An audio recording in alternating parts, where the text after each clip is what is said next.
IPL শেষ হতে না হতেই শুরু হয়ে যাচ্ছে বাঙালির সবচেয়ে বড় আনন্দের বিষয় বিশ্বকাপ। হ্যাঁ বন্ধুরা, নমস্কার বন্ধুরা, ওয়েলকাম টু মাই চ্যানেল। তো আশা করি সকলে ভালো আছো।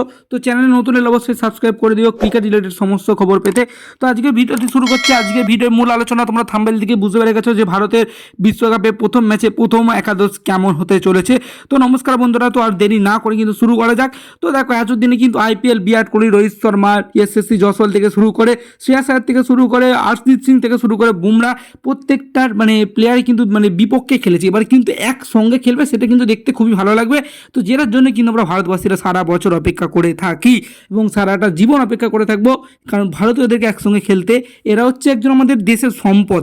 তো এবার শুরু করা যাক, আর বেশি কথা না বাড়িয়ে। তো বিশ্বকাপের দলে প্রথম একাদশ কেমন হতে চলেছে। তো এবার প্রথম একাদশে প্রথমে অবশ্যই ওপেনার রূপে দেখা যায় ভারতের ক্যাপ্টেন তথা ওপেনার রোহিত শর্মা। তো তিনার উপরে কিন্তু মূল দায়িত্ব থাকবে ওপেনিংটা, যেমন করে তিনি ওয়ানডে বিশ্বকাপে শুরু করেছেন ঠিক সেরকমভাবে কিন্তু শুরু করছে দুমদারাক্কা ব্যাটিং, এবং তার সঙ্গে কিন্তু ওপেন করছে দেখা যাবে এসএসসি জয়সওয়ালকে। হ্যাঁ বন্ধু, এসএসসি জয়সওয়াল কিন্তু দুর্দান্ত একজন ওপেনার, তো তাকে আমরা ওপেন করতে দেখতে পাবো। এবং 3 নম্বরে দেখতে পাবো কিং কোহলি। তো আইপিএলের অরেঞ্জ ক্যাপ লিডার হচ্ছে যে হোল্ডার বা বলতেই পারো, তো সেটা হচ্ছে কিনা কিং কোহলি আমরা দেখতে পাবো। এবং 4 নম্বরে দেখতে পাবো আমরা হচ্ছে যে সূর্যকুমার যাদবকে। তো বন্ধুরা, সূর্যকুমার যাদব এমন একটা প্লেয়ার যে কিন্তু বিপক্ষ দলের থেকে যে কোনো মুহূর্তে ম্যাচ কিন্তু ছিনিয়ে নেওয়ার ক্ষমতা রাখে।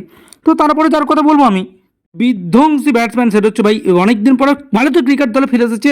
ভারতীয়দের মধ্যে সবচেয়ে কিন্তু ভালো খবর, সেটা হচ্ছে ঋষভ পান্ত। তিনি এক হাতে কীভাবে ছক্কাগুলো মারতে পারেন সেটা আমরা কিন্তু সকলেই দেখেছি। তো এর পরবর্তী প্লেয়ার আমি যার কথা বলতে চলেছি, তো সেটা হচ্ছে ভারতীয় ক্রিকেটে নেই, সেটা হচ্ছে হার্দিক পান্ডিয়া। তো হার্দিক পান্ডিয়া হচ্ছে এমন একটা প্লেয়ার যে বল ব্যাট একাই ম্যাচ জিতিয়ে দেওয়ার ক্ষমতা রাখে। তো হার্দিক পান্ডিয়াকে অনেকে বলছে যে হার্দিক পান্ডিয়াকে হারানো হবে না, সেটা কিন্তু ভুল কথা। তো হার্দিক পান্ডিয়া খেলবে 100% নিশ্চিত, এটা লিখে রাখো, আমি আজকে বলে দিচ্ছি। কারণ হার্দিক পান্ডিয়া হচ্ছে ভারতীয় দলের ভয়েস ক্যাপ্টেন, যেটা কিন্তু খুবই গুরুত্বপূর্ণ বিষয়। এবং 7 নম্বরে আমরা দেখতে পাবো ফিনিশার রূপে হচ্ছে শিবম দুবে।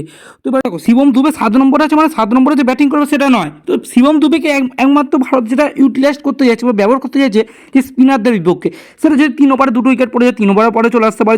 যখন স্পিনার আসবে তখনই কিন্তু হচ্ছে আমরা দেখতে পাবো শিবম দুবেকে।